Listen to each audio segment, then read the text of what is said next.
Sabi ano daw, parang nakikinig lang daw ng kanta. Sabi sa Mabilis pa sa isang kanta. sabi sa Move It. Oo. So, kasi saka medyo ano, iba-iba kasi ang experience ko sa mga Riders. Woo! Sa angkas naman, medyo matagal siya mag-move. Pilit naman ng biyaya. Kaya lang parang hawak niya yung buhay ko eh. Bakit? Siyempre, hindi Bilis. madali. Pero, Oo. kaya minsan sinasabi ko, kuya, hindi naman naalis yung pupuntahan ko. Okay lang ako. Minsan, mamaya, sabi ko sa kanya, kuya, titignan mo, baka mamaya wala na akong sa likod mo.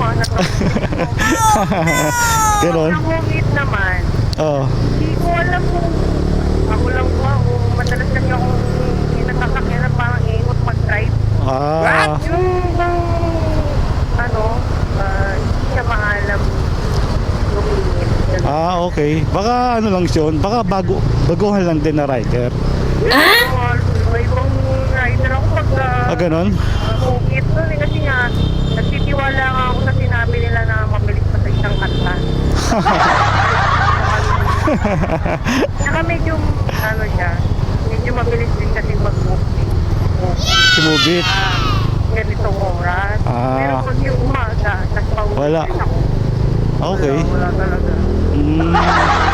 Kapag nag-joyride naman, Oh. joyride, napipilitan ako, tsaka Safe. parang smooth lang lagi ng biyahe namin. Ah, safe. Hindi ako natatakot, hindi ako Ah. na ano. Kaya nga, pag ano, sabi ng partner ko, hindi mag-joyride ka na lang.